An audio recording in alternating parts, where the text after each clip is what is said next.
여러분 안녕하세요. 이번 주차에는 채권 투자에 관한 내용을 위주로 세 차례에 거쳐서 강의를 진행하도록 하겠습니다. 먼저 이번 1차 시에서는 채권에 대한 의의와 개념 그리고 채권의 종류에 대해서 살펴보는 시간을 갖도록 하겠습니다. 자, 먼저 채권의 의의, 즉 개념에 대해서 살펴보도록 하겠습니다.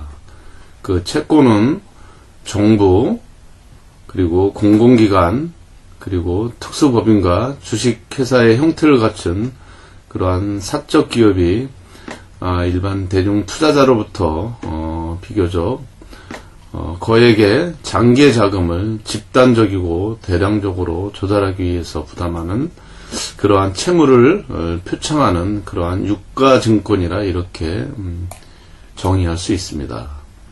이러한 채권은 어음이나 수표와 같은 그러한 또 다른 유가증권과는 달리 금융시장 즉 유통시장에서 자유롭게 거래가 가능합니다.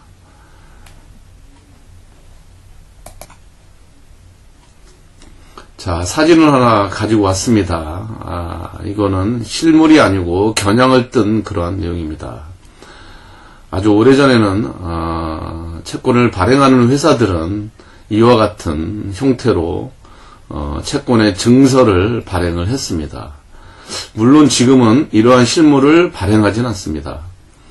여의도에 있는 한국예탁결제원이라는 그러한 공공기관에 등록만 하면 발행을 할 수 있습니다. 물론 채권은 모든 회사들이 다 발행할 수 있는 것은 아닙니다. 어느 정도 경영적인 측면, 재정적인 측면에서 안정을 가진 그러한 기업들이 투자 적격 등급인 신용 등급을 부여를 받아야만이 발행을 할 수 있습니다. 자, 아주 오래전에 채권을 발행했던 그러한 겨냥에 대해서 잠시 좀 살펴보도록 하겠습니다. 자, 그림을 보고 설명을 드리도록 하겠습니다. 자, 처음에 이 그림 위에 발행회사에 이렇게 명칭이 들어가 있죠. 그리고 아울러서 발행회차가 들어가 있고, 그 다음에 한자와 아라비아 숫자로 이렇게 발행 금액이 표시되어 있습니다. 그리고 이 발행회차와 발행번호가 이렇게 기록되어 있죠. 그리고 맨 밑을 먼저 볼까요? 아주 오래전에는 한국에 있는 기업들은 모두 보증채권 형태로 발행했습니다. 그래서 이 보증기관들이 이렇게 표시가 되어 있습니다. 좌측에. 그리고 오른쪽에는 발행회사의 명칭과 대표이사의 명칭이 기록되어 있죠. 그리고 그 위에 보면 보증과 발행채권에 관한 내용들이 이렇게 정리를 해놨습니다. 그리고 채권의 기본적인 성질은 원금과 더불어서 만기 상환기간이 정해져 있습니다. 그래서 여기 보면 채권에 대한 발행일자와 그다음 만기 상환일자가 이렇게 표시가 되어 있습니다. 자, 그러면 이 밑에 건 뭘까요? 밑에 거는 이표라고 합니다. 채권은 원금에 대한 그 이자를 사전에 정하도록 되어 있습니다. 그래서 이러한 채권인 경우에는 이표채입니다. 그래서 보면 이 채권은 3년짜리 채권을 나타내거든요. 그래서 3년짜리 채권을 매년 이자를 4번에 걸쳐서 나눠주게 됩니다. 그래서 분기별로 이자가 지급되겠죠. 그래서 그 이자를 지급할 수 있는 하나의 표입니다. 이렇게. 그래서 이러한 표가 총 14장으로 구성되어 있죠. 그러니까 1년에 4번씩 이자를 지급한다는 것을 여러분들은 알 수가 있습니다. 자, 참고로 오래전에 발행했던 그러한 채권에 대한 겨냥을 말씀을 드렸고, 최근에는 아까도 모두에 말씀드렸지만 채권의 실물은 발행하지 않고 그냥 등록 발행을 하고 있습니다. 그러다 보면 기업의 입장에서 볼 때는 이 실물을 발행하기 위한 비용이 당연히 안 들어가겠죠. 그러한 비용적인 측면이 아무래도 절감이 될 수 있는 그러한 장점도 있을 수가 있습니다. 먼저 이제 채권에 대한 기본적인 개념에 있어서 공통점을 한번 찾아보도록 하겠습니다. 자, 채권의 가장 큰 특징 중에 하나는 이자를 사전에 확정한다는 것입니다. 그래서 확정이자부 증권이란 얘기입니다. 그리고 두 번째는 확정이자부 증권이다 보니까 이자를 지급할 수 있는 그 증서를 가지고 있겠죠, 증권. 그리고 채권은 만기가 있습니다. 즉 기한이 정해져 있는 기한부 증권이라고 이렇게 불리우고 있습니다. 자, 하나하나 설명을 좀 해보도록 하겠습니다. 자, 확정이자부 증권입니다. 이거는 회사들이 채권을 발행할 때 얼마로 발행할 것인가 또는 얼마의 이자를 줄 것인가 그거를 사전에 확정되어 있는 그러한 증권입니다. 이러한 채권은 즉 투자 원금에 대한 수익은 시장인 금리 수준에 의한 변동 그러한 것 이외에는 이미 발행할 당시에 이미 정해져 있습니다. 따라서 채권을 발행할 때 그 발행회사의 원리금 지급 능력이 가장 중요시하게 됩니다. 자, 두 번째는 이자 지급 증권입니다. 채권은 주식과는 달리 그 회사의 수익의 발생 여부와 관계없이 반드시 이자를 지급을 해야 됩니다. 따라서 이 채권에 대한 이자 지급은 그 채권 발행자가 그 부담하는 그러한 제 비용 중에서 가장 큰 비중을 차지하고 있습니다. 따라서 이자 지급을 하려면 그 기업의 손익과 성장에 많은 영향을 미칠 수가 있겠죠. 자, 세 번째는 기한이 있다는 것을 나타내는 증권이라는 얘기입니다. 그래서 채권은 원금과 이자, 즉 원리금의 상환기간이 사전에 정해져 있는 그러한 기한부 증권입니다. 따라서 그러한 기한부 증권이라는 그러한 채권에 대한 특성으로 인해서 그 채권에 표시되고 있는 그러한 잔존 기간이 투자 결정 요소로서 그 중요성을 갖게 됩니다. 그리고 아울러서 시장에서 형성되는 그러한 실세 금리는 경제 상황에 따라서 변동하는 것이 일반적입니다. 따라서 그 채권에 대한 그러한 잔존 기간이 길거나 또는 짧음에 따라서 채권 투자자에게 있어서 수익에 가장 큰 영향을 미치게 되는 요인으로 이해를 하면 되겠습니다. 자, 그러면 채권과 주식의 차이점을 한번 살펴볼까요? 아마도 여러분들은 경영학의 여러 과목을 배우면서 한두 번 정도는 이 차이점은 아마 이해하게 됐을 것입니다. 우리가 경영학 원론이라든지 아니면 회계학 원론, 또 아울러서 본 투자론에서처럼 여러 번에 걸쳐서 이러한 차이점을 아마 여러분들은 학습했거나 아니면 학습하게 될 것입니다. 자, 차이점을 볼까요? 자, 주식은 어때요? 그 주식을 가지고 있는 소유자인 경우에는 그 주주총회장에 가서 의사결정에 참여할 수 있죠. 즉 주주총회장에 참석을 해서 재무제표를 승인하고 또는 이사와 감사를 선임할 수도 있고 또 뭐가 있겠어요? 회사 장부를 열람할 수 있는 그러한 권리도 가지고 있죠. 자, 이러한 그 성격을 가지고 있습니다. 그러나 채권의 소유자는 이자를 받는 게 주 목적이고 주로 회사 경영에는 참여할 수 없는 그러한 성격을 가지고 있습니다. 자, 또 다른 차이점을 볼까요? 주식을 발행할 경우에는 그 회사의 입장에서 볼 때는 그 자본금이 늘어나죠. 그렇지만 채권은 어때요? 타인 자본이죠. 그래서 부채의 증가를 수반하는 모습을 보이고 있습니다. 자, 채권이죠. 채권은 회사에 해산할 때 주식보다는 우선해서 그러한 원리금을 지급받을 수 있습니다.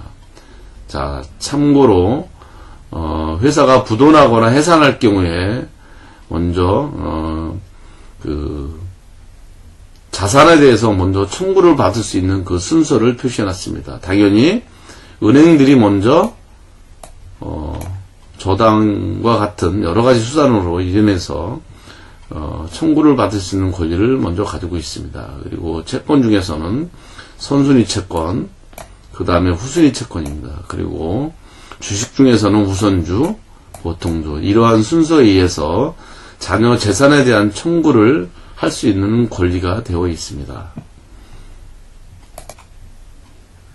자, 채권의 특성을 살펴보도록 하겠습니다. 크게 채권을 가지고 있으면 수익을 얻을 수 있죠. 또 채권은 상대적으로 주식보다 안전합니다. 그래서 안정성을 가지고 있고, 또한 채권도 주식처럼 필요할 때 현금화시킬 수 있는 유동성을 가지고 있습니다. 자, 하나하나 살펴보도록 하겠습니다. 자, 수익성의 이자소득입니다. 채권을 보유함으로 인해서 그 기간 동안에 이자를 받을 수 있겠죠. 그러한 이자소득입니다.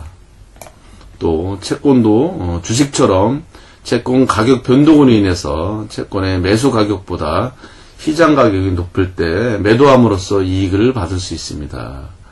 그러한 소득을 우리는 자본소득 이렇게 칭하고 있습니다. 참고로 이자소득은 영어로 인컴 게인이라고 이렇게 불리고 있고, 자본소득은 캐피탈 게인이라 이렇게 불리고 있습니다. 자, 두 번째는 안정성입니다.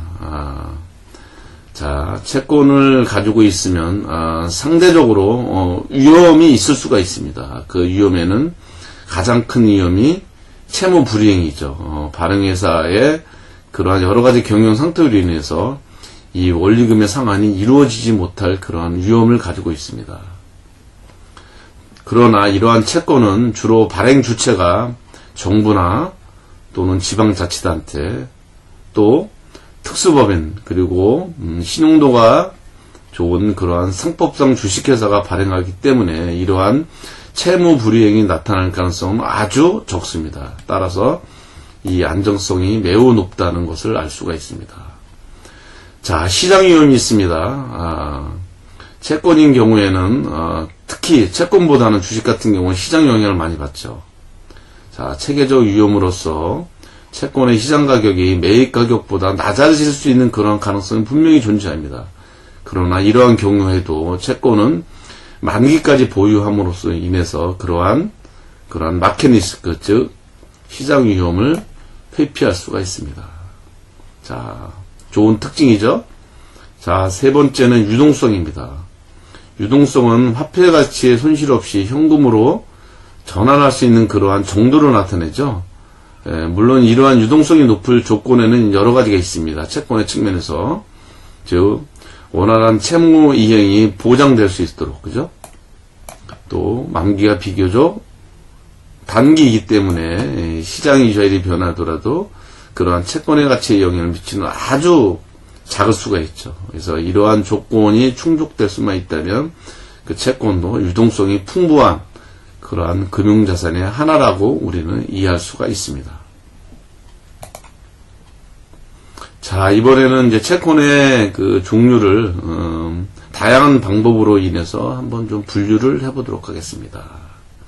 자, 먼저 발행 주체가 누구냐에 따라서 분류하는 방법입니다. 자, 국가가 발행하는 채권은 국채입니다. 그래서 이 국채에는 국고채권, 재정증권, 국민주택채권, 외국환 평형기금과 같은 여러 종류가 있습니다. 자, 두 번째는 지방자치단체가 발행하는 채권입니다. 각 도지사들이 발행을 하겠죠. 자, 지역개발공채, 서울시나 부산시에서 발행하는 도시철도 채권, 그리고 상수도 공채, 도로 공채 등이 있습니다. 자, 이번에는 특별법에 의해서 설립된 그러한 특별법인이 발행하는 채권입니다. 이 특수채라고 칭하고 있습니다. 여러분들이 기억하고 있는 무슨 공사, 무슨 공단이 발행하는 채권들입니다. 자, 토지공사가 발행하는 채권은 토지개발채권, 한국전력공사가 발행하는 채권은 전력공사채, 도로공사가 발행하는 채권은 도로공사채, 인천국제공항공사가 발행하는 것은 인천국제공항채, 이러한 채권들이 있습니다. 자, 네 번째는 특수채 중에서 발행 주체가 은행의 채권입니다. 그래서 이러한 채권을 우리는 금융채라고 이렇게 부르고 있습니다. 자, 한국은행이 발행하는 통화안정증권, 그리고 KDB 산업은행이 발행하는 산업금융채권, 그리고 국민은행이 발행하는 국민은행채, IBK 기업은행이 발행하는 중소기업 금융채 등이 있습니다. 자, 마지막으로 상법상 주식회사가 발행하는 채권입니다. 회사채죠. 회사채에는 크게 여러 가지로 나눠볼 수 있습니다. 보증 여부에 따라서 보증사채나 또는 무보증사채나, 그리고 담보가 있느냐에 따라서 담보부 사채냐 아니면 무담보 사채냐 이런 것들이 있고요. 또는 주식 관련 사채가 있습니다. 전환사채인 CB, 그리고 신주 인수권부 사채인 BW, 그리고 교환사채인 EB가 있습니다. 그리고 콜러블 본드나 풋오블 본드와 같은 그러한 옵션부 사채가 또 있습니다. 자, 다음은 이자 징급 방법에 따라서 분류를 해보겠습니다. 크게 이표채, 할인채, 복리채가 있습니다. 자, 이표채는 채권의 액면, 즉 원금의 이자율, 즉 이표가 표시되어 있어서 정해진 지급 기간 동안에 정해진 이자율로 일정한 이자를 지급하는 채권입니다. 회사채와 금융채의 일부 채권이 해당이 됩니다. 다음은 할인채입니다. 이 할인채는 원금, 즉 액면 금액에서 만기 상환일까지 그 이자를 공제한 금액으로 발행하는, 즉 매출하는 채권입니다. 통화안전증권이나 산업금융채권과 같은 금융채 중의 일부 채권이 해당이 됩니다. 자, 세 번째는 복리채권입니다. 이 채권은 이자를 지급하지 않았지만 그 이자가 단회 기간 수만큼의 복리로 재투자돼서 만기에 원금과 이자를 함께 지급하는 채권입니다. 자, 이러한 채권에는 국민주택채권, 지역개발공채, 금융채 이러한 일부 채권이 해당이 됩니다. 자, 다음은 보증 유무에 따라 분류를 해볼게요. 자, 보증채가 있고 그 다음에 담보부채가 있고 무보증채가 있습니다. 자, 보증채는 정부나 또는 은행이나 보증기관 같은 금융기관들이 원금과 이자의 지급 이익을 보증하는 채권입니다. 정부 보증채나 일반 보증채 등이 있습니다. 자, 두 번째는 담보부채입니다. 이 채권을 발행할 때 그 채권 안에 이 담보권이 붙어 있습니다. 그 담보권이라는 거는 뭐 여러 가지가 있을 수 있어요. 그 기업이 가지고 있는 뭐 재산이나 토지, 뭐 이런 같은 뭐 부동산들이 있을 수도 있고, 매출 채권 같은 것도 집어넣을 수 있습니다. 자, 이러한 담보부채에는 통화안정증권, 외국환 평형기금 채권, 재정증권, 금융채, 회사채 일부가 있습니다. 자, 세 번째는 무보증채입니다. 이거는 발행자의 신용도에 의해서 발행되는 유통돼서 되는 채권입니다. 지금 현재 우리나라에서 발행되는 거의 대다수의 채권은 무보증 채권입니다. 자, 국민주택채권, 상수도공채, 금융채, 회사채 일부가 해당이 된다고 볼 수가 있습니다. 자, 이번에는 상환 기간에 따라 분류를 해볼까요? 단기채, 중기채, 장기채로 나눠볼 수 있습니다. 통화안정증권이나 아니면 재정증권 같이 상환기간이 1년 이하인 채권으로 나타낼 수 있습니다. 자, 중기채는 정부가 발행하는 국고채, 그리고 외국환 평형기금채, 회사채 등과 같이 상환기간이 1년에서 5년 미만인 그 채권을 의미를 하고 있습니다. 장기채인 경우에는 국민주택 채권인 뭐 5년짜리나 2년짜리, 20년짜리 또는 30년짜리, 최근에 우리나라에서 50년짜리 채권도 발행을 하기 시작했습니다. 9년짜리 도시철도 채권과 같은 상환기간이 이 5년 이상인 채권으로 분류를 하고 있습니다. 자, 한번 장기 채권을 한번 사례를 볼까요? 2011년 3월 24일에 만기가 40년짜리 채권을 한국토지공사에서 발행을 한 적이 있습니다. 이 당시에 포면금리 그 2표는 5.36%고 이자 지급 주기는 6개월 단위입니다. 그러니까 1년에 2번 이자를 지급한다고 이해하면 되겠죠. 발행 금액은 당시에 1,000억이었습니다.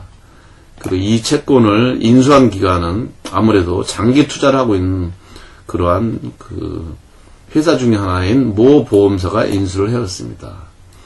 자, 그러면 이러한 장기채를 발행하는 그러한 발행 기간의 장점과 매수 기간의 장점을 한번 잠깐 좀 살펴보겠습니다.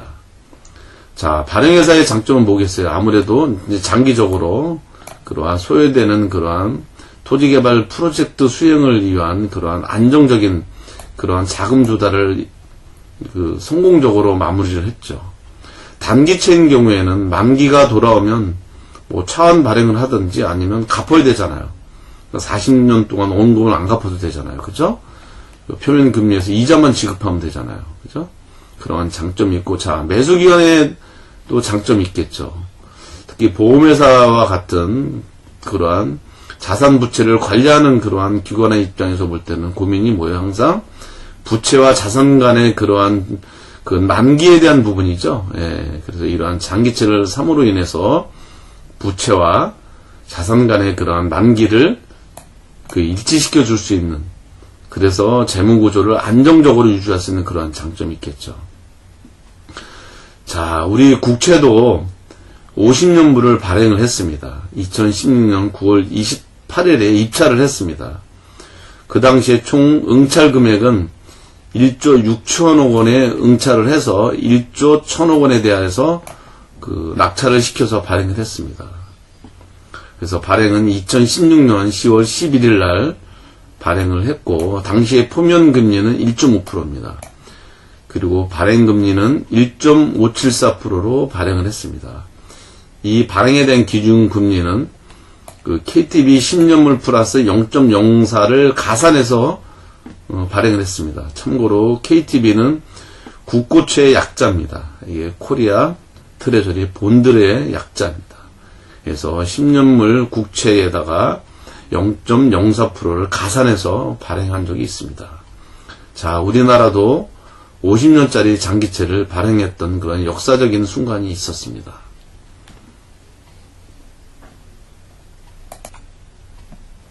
자, 이번에는 이자율 변동에 따른 채권을 분류를 해보도록 하겠습니다. 자, 고정적으로 이자를 주는 확정금리부 채권입니다. 스트레이트 본드, 확정금리부입니다. 고정금리부 채권이라고 부르고 있습니다. 자, 두 번째는 금리 연동부, 금리 변동부 이렇게 부르고 있습니다. 플로팅 레이트 본드. 자, 볼까요? 확정금리부 채권은 채권을 발행할 때 얼마의 이자를 주겠다고 사전에 확정을 해서 지급하는 채권입니다. 국공채와 회사채의 대부분이 해당이 됩니다. 자, 금리 연동부, 금리 변동부 채권은 뭐 정기 예금 금리나 또는 양도성 예금 금리와 같은 CD 금리와 같은 여러 기준 금리에 연동이 돼서 이자율이 변동되는 채권입니다. 산금채나 장기채 등 일부 금융채와 일부 회사채가 해당이 됩니다. 자, 잠깐 채권에 대한 상식을 좀 보도록 하겠습니다. 자, 채권의 단가입니다. 채권에 대한 액면 한 장마다 겉면에 표시되어 있는 그러한 금액입니다. 뭐 만원, 10만원, 뭐 1000만원 여러 가지로 있을 수 있죠. 자, 이 단가는 유통시장에서 채권의 매매단가로 적용 수익률로 환산한, 즉 계산한 액면 만원당의 단가를 의미를 하고 있습니다. 자, 채권의 이자율 있죠? 표면 이율 액면에 대한 1년당 이자율을 의미를 하고 있습니다. 자, 채권의 만기 기간, 이제 잔존 기간이죠? 네, 크게 어렵지 않습니다. 자, 채권의 수익률, YTM, Yield to Maturity입니다. 그래서 투자 원본에 대한 수익의 비율로, 그래서 일반적으로 통상 만기 수익률을 우린 지칭을 하고 있습니다. 또는 유통 수익률, 여러 가지 표현하고 있습니다. 자, 이러한 우리가 채권 투자할 때 그 수익의 종류는 여러 가지가 있습니다. 자, 채권에 발행할 때 액면에 표시되어 있는 이자율이라고 몇 번 이야기 됐죠? 표면이자, 쿠폰에 대한 그러한 인컴이죠. 그 다음에 이자의 재투자 수익도 있네요. interest on interest. 그 다음에 채권을 만기 상환할 때 상환세 손익이 있을 수 있겠죠. 상환자 손익이 발생되고 있고, 또한 채권을 보유하고 있다가 매도할 때 이익을 날 수 있겠죠. 자, 매매 손익, 캐피탈 게인이 되겠습니다. 자, 이번에는 그 유명한 말킬의 채권 가격 정리에 대해서 살펴보도록 하겠습니다. 이 이론은 채권을 이해하는데 가장 중요한 그러한 이론입니다. 그래서 여러분들이 이 이론은 꼭 기억을 해야 됩니다. 상당히 중요한 그러한 이론입니다. 자, 제가 한번 볼까요? 채권 가격을 결정하는 그 시장 수익률, 그리고 표면 이자율, 이 만기를 기준으로 해서 말킬이 제시한 그러한 채권 수익률하고 채권 가격 간의 관계를 나타낸 그러한 이론입니다.